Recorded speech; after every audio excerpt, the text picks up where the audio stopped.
Salut, nouvelle vidéo aujourd'hui dans un nouveau cadre. Je suis en déplacement comme tu peux le constater et ça fait du bien de changer un petit peu de décor.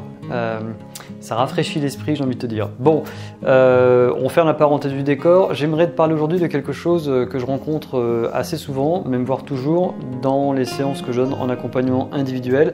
C'est quelque chose qui finalement me paraît tellement évident. Alors peut-être que pour toi ça l'est pas. Je vais essayer de t'expliquer pourquoi c'est évident et de quoi on parle.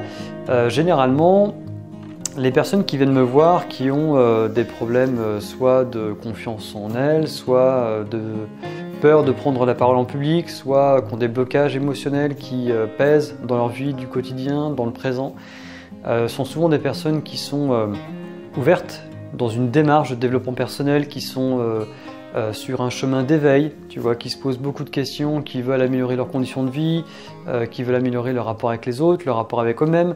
Donc peut-être que tu te reconnais dans ces choses-là. Et quand on discute, généralement, forcément, on arrive à parler de certains blocages physiques, de certaines douleurs, de certaines maladies qui peuvent être chroniques, qui peuvent se répéter, parfois dans des cycles différents. Tu vois, tiens, tous les 2-3 ans, quand on regarde un petit peu, on s'aperçoit qu'il y a des problèmes physiques qui reviennent, etc. etc.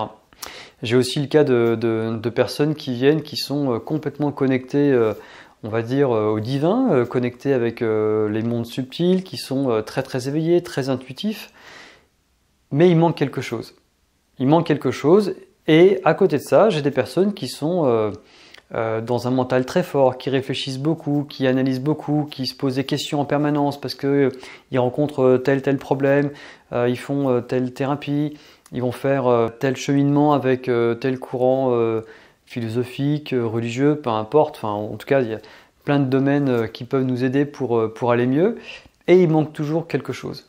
Et ce petit quelque chose, quand je vais te le dire, tu verras que tu vas me dire, bah ok, et alors? Ou alors tu vas me dire, bah oui, c'est évident.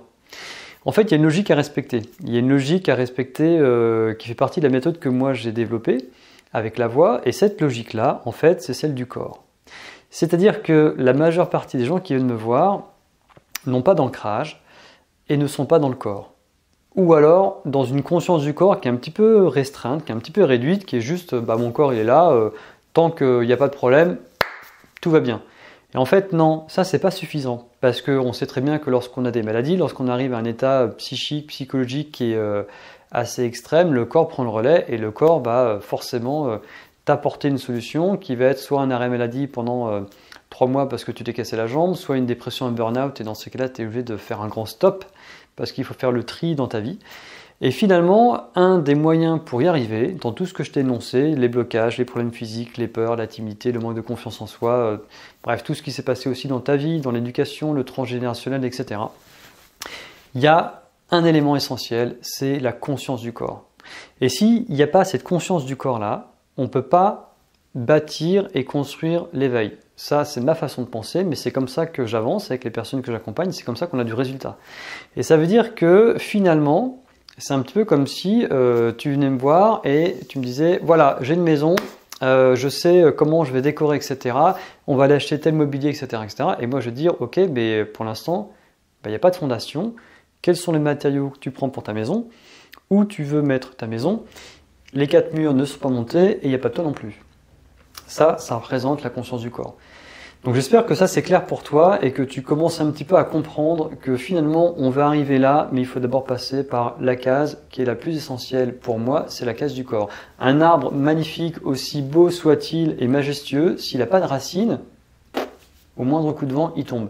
La conscience du corps, eh bien c'est les racines que moi je te propose de construire, ce qui fait qu'une fois que ça s'est mis en place, eh bien je t'assure que tout se transforme. Et ça, c'est quelque chose que je remarque tout le temps.